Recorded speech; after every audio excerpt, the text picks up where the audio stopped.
Between the year 1900 and 1964, over 800 people were hanged in the UK. But some of these long-standing convictions could have been a miscarriage of justice. We got no evidence. They're just trying to haul anybody in for it. Barristers Sasha Wass and Jeremy Dean have been investigating these life-changing cases as they teamed up with living relatives, desperate to clear their family name. It's the justice. It would be great to prove that they were wrong. Together, they investigated the convictions. There's a stench about this. Probably wouldn't even be admissible in the modern time. He has the opportunity to kill her. He has the weapons to kill her. And we know that they've had contact beforehand. And reassess the evidence using modern forensic techniques. The findings on it are really quite instructive. There was no blood inside the hammer. Before they submitted their findings to a Crown Court judge, who determined whether the conviction was safe or a miscarriage of justice. I'm here today to consider, with the help of learned counsel, the safety of the conviction. Now, as we reunite the barristers and the family members for the first time, we'll be finding out exactly what happened next. If the lawyer was saying to him, admit to something you didn't do, that would be the most scandalous conduct. Was justice finally served? And are the unexplained cases finally closed?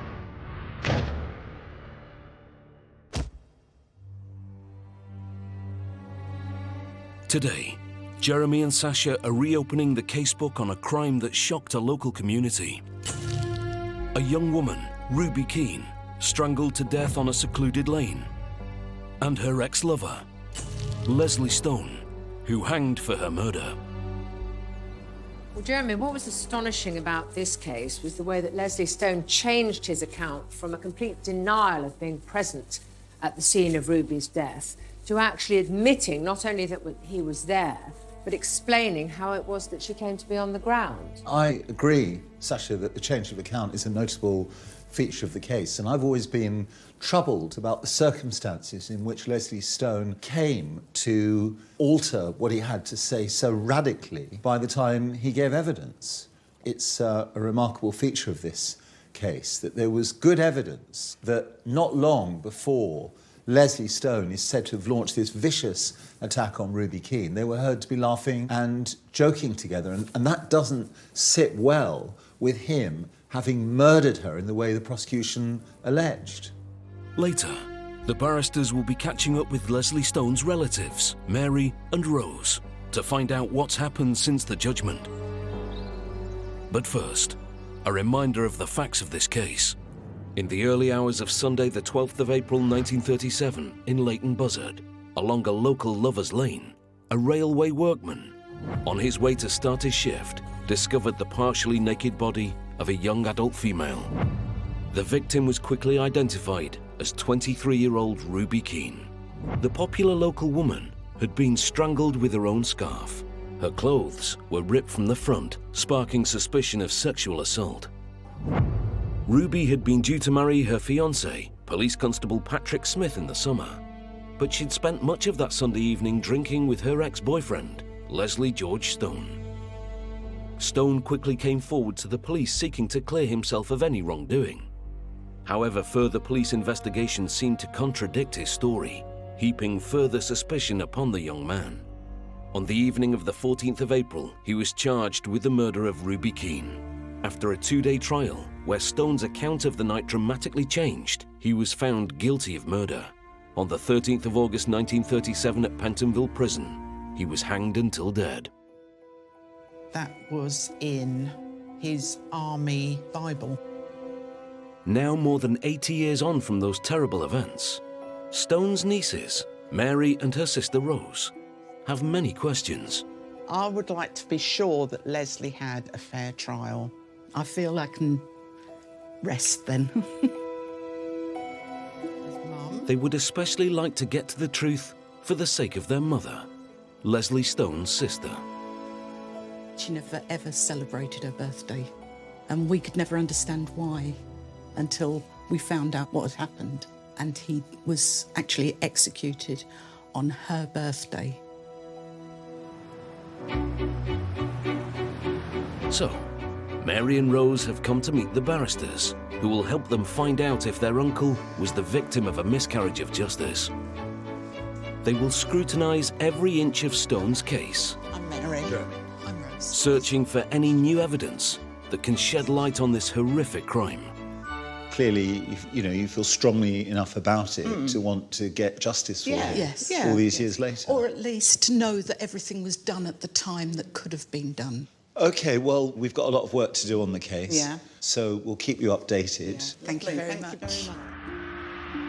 Jeremy and Sasha start by identifying the key aspects of the case that need to be examined further. Well, Jeremy, this case involved the murder of Ruby Keane, who was 23 years old, and her body was found in Leighton Buzzard on a little footpath, which was known as Lover's Lane. In fact, it was called the Firs, where people would meet in order to have some privacy. And her body was found virtually naked at about 7 o'clock on the morning of the 12th of April. She'd been strangled with her own scarf, a spotted scarf we see here. Later that day, Leslie Stone, who'd been an ex-boyfriend of Ruby's, handed himself in to the police. Police immediately became suspicious of Leslie Stone. He was an ex-boyfriend, and Ruby was, in fact, engaged to be married to a police officer. This case is interesting because police did a number of scientific tests, which at the time was considered groundbreaking. Well, witnesses who saw Leslie Stone and Ruby Keane together described them as having been on friendly terms. And no one has attributed an identifiable motive to Leslie Stone for the killing of Ruby Keane. And as regards the scientific evidence, it was 1937. Tests were not sophisticated. We need to look with great care at the scientific procedures, tests and results that came about. Leslie Stone had dated Ruby before he was posted to Hong Kong with the army. The next time he saw her was 5 years later, after returning home. Mary and Rose have made the short journey to Leighton Buzzard to visit some of the locations where this awful crime unfolded. This is the pub where it all started. So Here at the Golden Bell, they're meeting crime writer John Eddleston. on the 11th of April, he came into this very pub. He sat down, he's having a quiet drink, and she happens to walk in. She did know it was his favourite pub. So it could be that she wanted to engineer the meeting. But when they left here, they went to another pub. They went to the Cross Keys, which was further up the road, where they sat with two friends. As they left the pub together, about 10 to 10, Ruby turned to the two friends and said, "Now, don't you tell anybody you've seen us together." At the end of the evening, the couple made their way to the Stag. They didn't go into this pub. He went that way home, and she went alone that way home. But a number of witnesses saw Ruby walking up that street, and she was with a man. Just a man.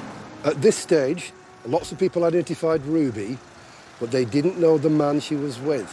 Right. The big question, of course, is whether that man was Leslie Stone. Witness statements played an important part in the trial, along with the evidence gathered from the crime scene.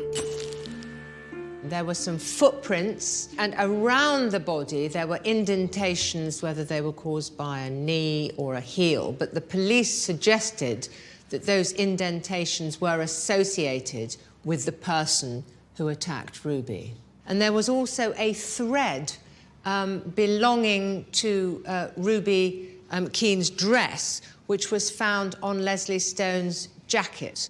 But one of the strange things about this case, in my opinion, is the finding of the body in the position that it was in. Virtually stripped naked, legs spread apart. The suggestion by the doctor was that there was no sexual assault. I find that rather difficult to believe. So I think these are all aspects that we ought to look at in some detail.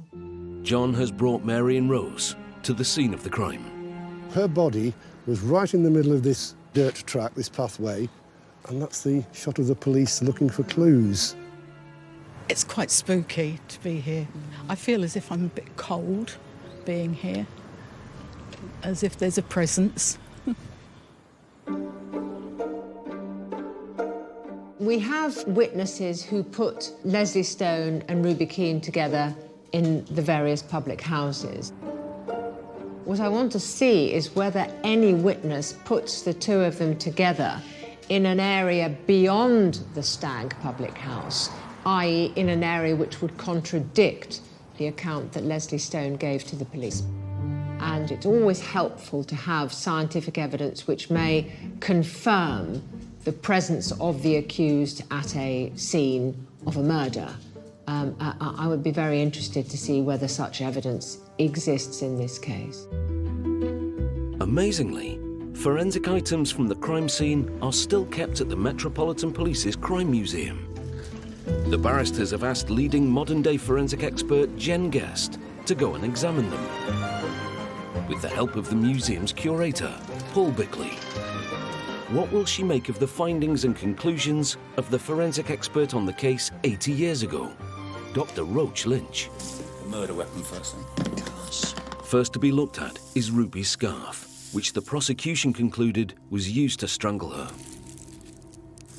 Wow. Oh, it's quite small, isn't it? The neck space, if you join that to that, Gosh. no wonder she couldn't breathe. But when you look at the knot, they've obviously cut that off so they can retain the knot, so they Yes, can examine the that's style of good. knot. Definitely going to be cause of death. Oh, my goodness, yeah. Apparently she used to wear a scarf tied over once, but it's then gone over a second time. So it would have been very difficult to do that. Next, Jen wants to look at the thread found on Stone's jacket that was said to come from Ruby's dress. It's the silk thread. So you can see the length of the thread. It's unlikely a thread of that length would come off with casual contact, which is why they're obviously feeling Yes. this comes during the attack when their clothes are being ripped. Yes, I think Loach says, doesn't he, that all the dress was all hemmed and there wouldn't have been any loose threads. B, as you can see there, is the grains of sand. Sand was found on Stone's trousers. The prosecution said it matched sand from the crime scene. They're very small, but you can see them because they put the black backing on the card. Gosh. There were imprints on the ground around Ruby's body that forensics at the time concluded were made from Stone's knee. This is the one I believe they're calling the knee cast. So this definitely looks like one here, and then possibly a second one here. And then this one's quite interesting because it's got this sharp crease down the middle. So if we have a look at the photograph of Stone's trousers, and we can see they had a very sharp crease, which does make you think about the crease that we've seen in the knee impression.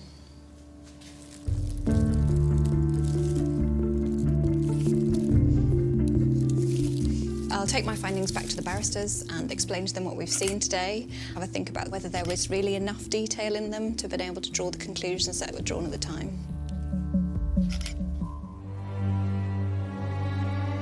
The barristers are looking at the evidence of the eyewitnesses in the case. Did anyone see Leslie Stone with Ruby after the point he said he left her?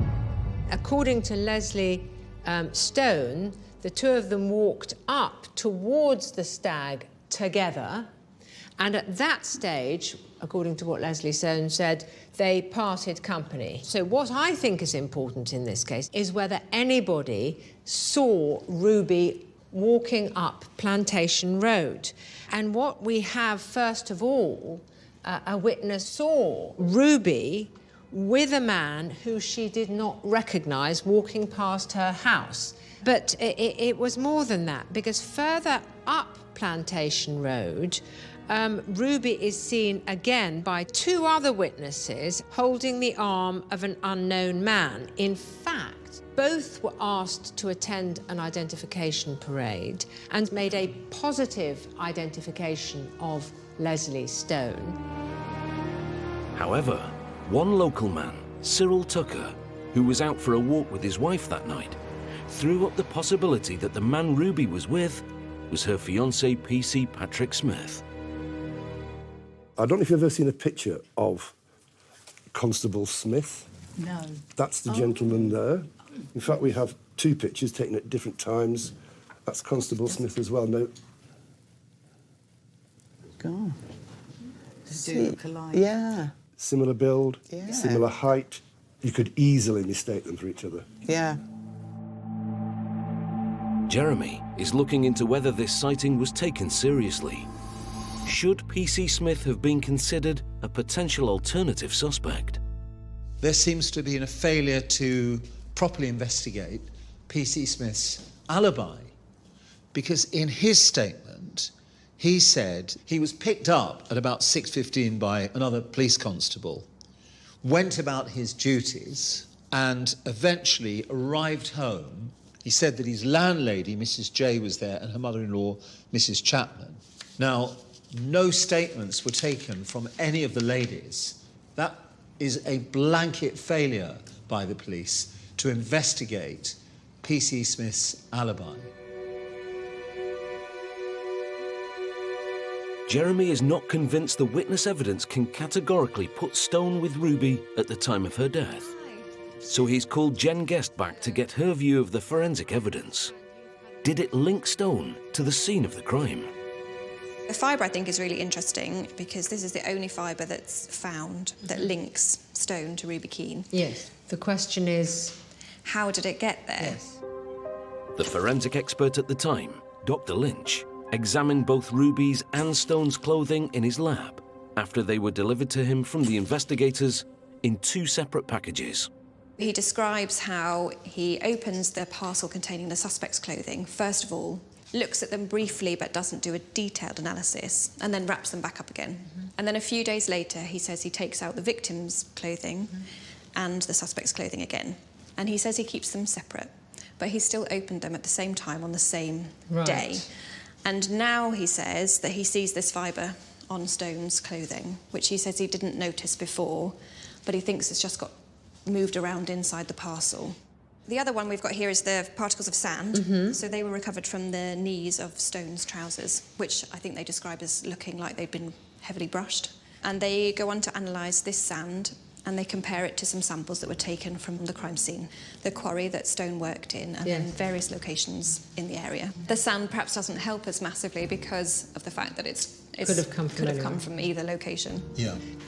of itself, the scientific evidence would not be sufficient to put Leslie Stone at the scene. Is that really your conclusion? I don't think we've got anything to specifically link him to the scene. But it provides some support to the fact that he was indeed there. Yes. And of course, even if that's right, what it doesn't do is help to define what actually occurred as between him and Ruby Keane, even if he was there. Yes, because we don't know much about what actually happened. All right. Well, that's very helpful. Thank you very much indeed. You're welcome. I think that the evidence is beginning to fit together because we have an initial account from Stone which has been shown to be incorrect by the eyewitnesses. I have to accept that the prosecution could glean a degree of support for the proposition that he was there. For me, what is important, as Dr. Guest very fairly accepted, is that her forensic opinion does not help us to gain insight to what actually happened between Leslie Stone and Ruby Keane. Leslie Stone went on trial for murder on June the 28th, 1937. On the second and final day, he dropped a bombshell when he took the stand and told the court he hadn't been telling the truth when he gave the police his original statement. Stone went on to describe an extraordinary series of events which was different from anything he had said to the police before. He and Ruby walked together up Plantation Road. They went into the firs where they engaged in a bit of kissing and cuddling. And then at one stage, they were effectively teasing each other. She called him a dirty devil. And then she hit him on the left side of his head. The question was this a gentle blow? And Leslie Stone said, no, a full right arm swing. She struck me with the other hand, so a second blow. It made me jump. I caught hold of her scarf. I think I pulled it. And he said, I think I knotted it after that. And you'll remember the scarf was tied so tightly that it was almost impossible to cut it off her. It was so close to her throat. Leslie Stone's barrister said, "What happened to her clothes when you got hold of them?" And this answer, "They all tore off as she was falling." Now, what do you make of that? The reality is we don't know why Leslie Stone changed his account. It could be that he truly wasn't present in the Firs, that he perceived that the evidence was so stacked up against him that he had no choice but to come up with some account to try and get himself out of it by admitting that he was there. Having said that, I accept that there is pretty compelling evidence, based upon what he said at the trial, that Leslie Stone killed Ruby Keane. I do not accept that it was properly proved that he did so with the necessary intent for murder, and it's really that issue which continues to trouble me, whether he was guilty of murder or manslaughter. Mary and Rose have come to the archive at Leighton Buzzard's library to read for themselves newspaper reports about Stone's change of story. At the trial, Stone went into the box and admitted that he did not tell the truth in the statements he made to the police, because he said he was thinking more of his family than of himself. Well, he dug the hole and he couldn't get out. Yes, yeah. I don't think he thought he had killed her. Jeremy is looking at the legal process of the trial. He has doubts that Stone intended to kill Ruby. And if this was the case, should the trial have been conducted differently? The question that interested the jury was whether this was a case of attempted rape, during which Leslie Stone caused the death of Ruby Keane. And indeed, the jury asked the specific question, which was if they were to find that this was a case of attempted rape, and as a result of that attempted rape, Leslie Stone caused the death of Ruby Keane, would that be murder? The judge unhesitatingly said yes, which was correct according to the law of the time. When the judge said, yes, undoubtedly, an intention to rape means murder, he should not have done that for two reasons. First, the issue of rape was never canvassed in the course of Leslie Stone's trial. The judge should have said to the jury that the case has not been conducted by the prosecution on the basis of a rape allegation, and they should not approach it on that basis. And secondly, the judge never gave them any direction. He was so keen to secure a conviction against Leslie Stone, he merely said, yes, undoubtedly. He might as well have said to the jury, I want you to find Leslie Stone guilty of murder. That's not a fair trial, Sasha. That's quite the opposite. Mary and Rose have come to the grave of their mother Gladys, who was also Leslie's sister. Here we are. There you go. You have to celebrate your birthday soon, Mum. Well, we've been doing this for Mum, really, because she never celebrated her birthday because Leslie was hung on her birthday. There you go, Mum. Should have told us. Yeah, I wish she had. Yeah. We'd have understood, wouldn't we? Yeah, definitely. Yeah. Yeah.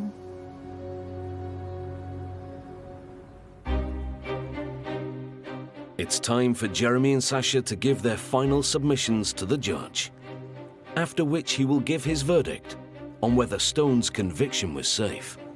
I don't believe Leslie Stone had a fair trial, and as a consequence, his conviction should be quashed.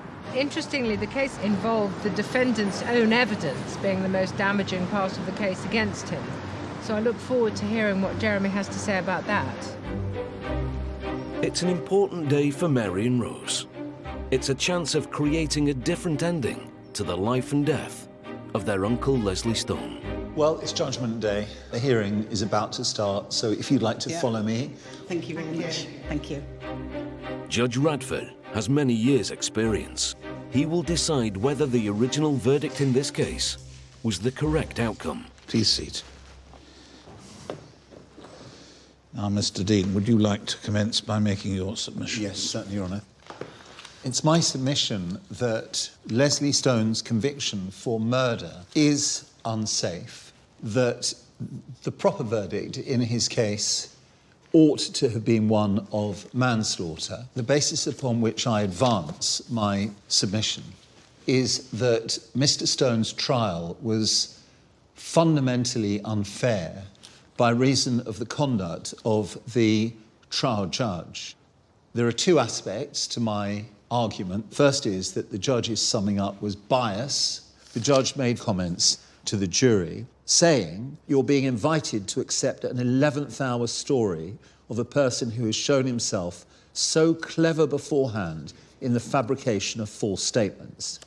You may very well ask yourselves, in view of this, whether he has just made up another account.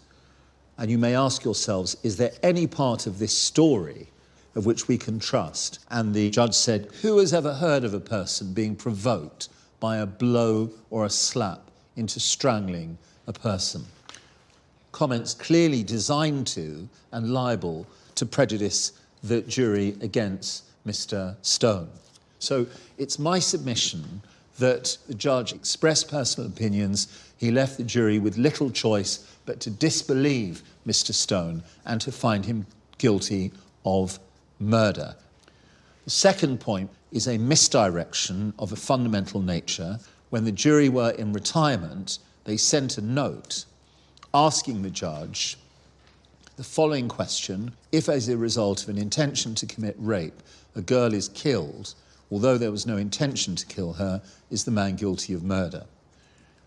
The answer to that question was yes, undoubtedly. The judge failed to give the jury any legal direction as to what rape or intention to rape involved proof of. His response effectively further encouraging a conviction for murder. So in conclusion, I contend Mr. Stone's conviction is unsafe. Oh, thank you, Mr. Dean. Ms. Watts. I can understand why Mr. Dean skimmed over the account that was given by Leslie Stone when he gave evidence on his own behalf.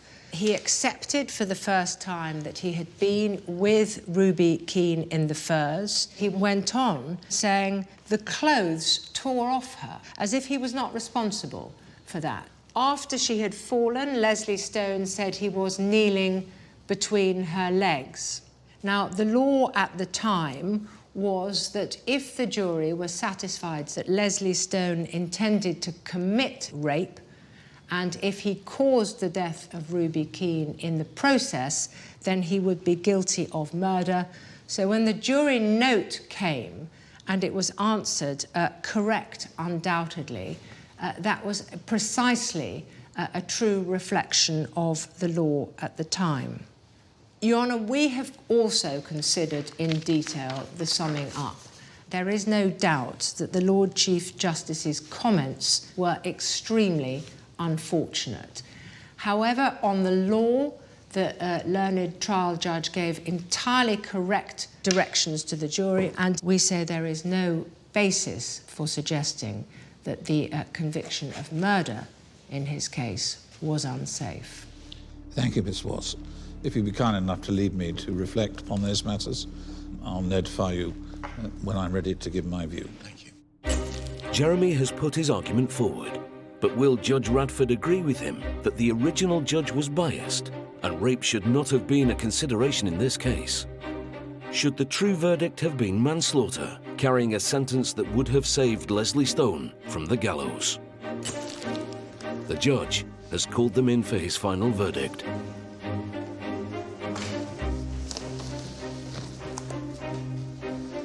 Mr. Dean submits unfairness and bias so that the verdict of the jury must be regarded as unsafe. Mr. Dean also complains that the answer briefly given by the Lord Chief Justice to a note recording a question from the jury, though not wrong as the law then stood, failed to include a full direction as to the ingredients of the felony of rape. In my judgment, no such fuller direction was required. They were given a brief but entirely accurate answer to their question. I have further considered the nature and imbalance of the Lord Chief Justice's comments on the facts. Respectfully, I agree with both learned counsel that the comments were one-sided and uncalled for. However, I am of the view that the verdict of the jury, who heard the witnesses, who considered the facts, and who were properly directed as to the law, was a safe one. Those being my conclusions, I shall now rise.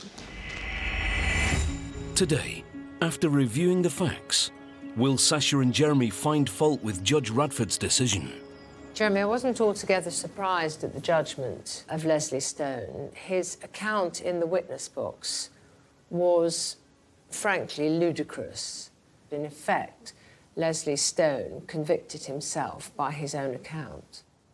Well, Sasha, I'd have to accept that Leslie Stone did himself no good by changing his account. I still maintain the judge misdirected the jury and that there was no fair trial, but the judge disagreed. And although I have an uncomfortable feeling, there's nothing more I can do. Mary and Rose have travelled to London to meet the barristers. This is the first time they have met since the judgment.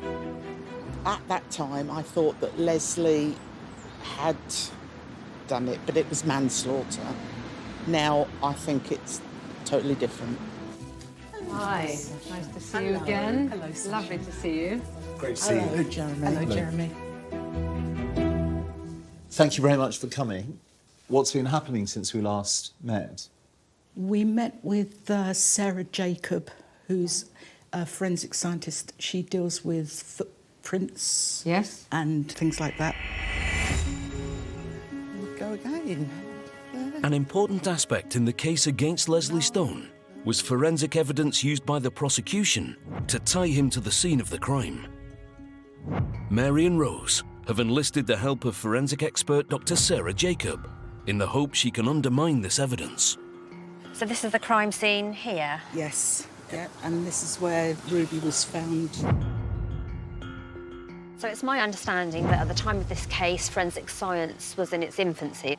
So I've had a quick look at the reports that you found. Now, it'd be interesting to look at the evidence, compare it to our methods nowadays, and just see if we would come to the same conclusions, if the evidence would stand up in court. At trial, it was claimed that an imprint of a knee and heel found at the crime scene matched clothing worn by Leslie Stone. Well, there was evidence in the trial that this was a knee print, and there was also evidence given that that was a crease running through the print, which has come from crease in the trousers of the individual that has knelt there, if that is indeed a knee print. As you can see, it's all quite poorly defined, isn't it? It's all quite... Yes. I suppose if you know what you're looking for. But even if you do know what you're looking for, I wouldn't say it's the most clear evidence I've ever seen. Dr. Jacob wants to demonstrate the difficulty in interpreting the marks that were made in the soil. So this is my assistant James. He's going to help us with some experiments today, and I brought along a sandbox which we would use in the lab to make test marks of suspects' shoes to then compare them to crime scene marks. These trousers that James is wearing, they've got a nice crease down there, so we can have a go at making some marks. OK, James, do you want to have a go at making us a test mark? So if you kneel down there and then press your knee, just make sure you've got the creasy bit in the sand. OK. So we've got our test mark here that we've made. How does the test mark compare to the original crime scene evidence? Should we all have a look and see what we can see? And rather interestingly, we actually do have a line running through the impression, which I would say would correspond to the seam on the trousers. So that's very interesting. It runs the whole length of the impression, whereas the line in our crime scene photos is actually only over a small length. So to me, I still can't say whether that line is definitely a crease, or could it been damaged at the cast. To me, that would be inconclusive as to whether that pair of trousers has made that mark. So for our next experiment, we're going to use plain-soled shoes that James is wearing. If you step into the sandbox, press back down on the heel. So really press down and lift up just to see what we've got. Excellent, so there's our test mark. This is the heel area here, so there's no evidence of the the triangular shapes that we see in the crime scene mark. However, we don't know what Leslie's shoes were like. My take on it would be that in today's world, that evidence would not be useful in court at all. Probably wouldn't have even been presented to the courts. But as I said, forensic science was in its infancy. Thank you very much. That is interesting. So, Rose, it looks as if, from your investigations, that the scientific evidence of the crime scene was really inconclusive as to whether Leslie was there or not. But, of course, by the time Leslie came to trial, he accepted presence at the scene. So, to a certain extent, we're still stuck with the fact that he gave this very unfortunate evidence during the course of his trial. But is there anything else you've found out since we've last met? Well, we went to the National Archives. We were amazed at the amount of stuff that was in there. This is one of the things that we found that's been really baffling us, and we wondered whether you could put us straight on it. Well, this seems to be a police report which indicates that the senior police officer concerned was confidentially informed that the prisoner was then seen by his solicitor and counsel, who endeavoured to convince him that the case for the prosecution was so strong that his only hope was to be found guilty of manslaughter.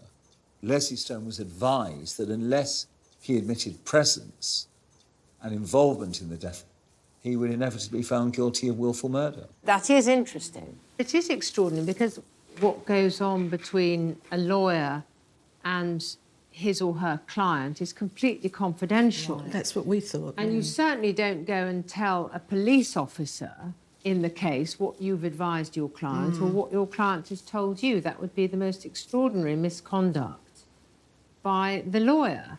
The opinion of Leslie Stone's lawyer was that the case against him was very strong. But if the lawyer was saying to him, admit to something you didn't do, that would be the most scandalous conduct. Now, provided no pressure was put on Leslie Stone, but that he was simply given an insight to the difficulty that he faced, there's nothing wrong with a lawyer approaching the situation in that way. What would be wrong is for the lawyer to impart this confidential information to a police officer. So really, it raises some troubling matters, but I'm not sure that the troubling matters have actually been solved. It simply raises a spectre of something very curious. So it's all material worth considering and, well done for spotting it. Is there any other development that's taken place? We met with Chris Keane, who is Ruby Keane's great-nephew. Right. Keen to discover what descendants of Ruby's family know about the case, they're meeting Chris at the cemetery, where his great-aunt is buried. I'm looking forward to meeting him to see if he's found out anything that we haven't, and whether there's any conflicting stories, whether his family spoke about it more than ours did. It would be interesting to find out. Hello. Mary. Yes. Hello, Chris. Pleased to meet you. I'm pleased to meet you. What impact has the case had on Ruby's family, 80 years on? It says, silently at night the stars are gleaming on a still and silent grave, where there sleeps without no dreaming the one we loved but could not save. Oh, that's nice. Very poignant, isn't Yeah, it? it is. Yeah. Almost, Yeah, it's lovely. dare I say, eerie in a way.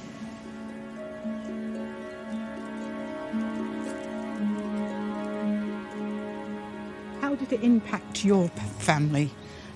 Or do you know how it impacted your immediate family? There are reports that in the church, Ruby's mother, Flo, and her sister absolutely broke down in bits and had to be supported by Ruby's brother, which would, of course, be my grandfather.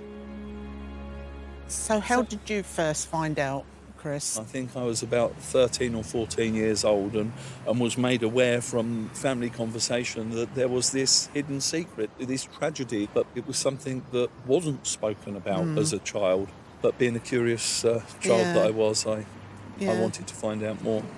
I go rooting through mum and dad's dressing table and going through old black and white photos, and there was a photograph of this beautiful lady, very beautiful, pretty lady, standing by a bunch of flowers, dressed immaculately.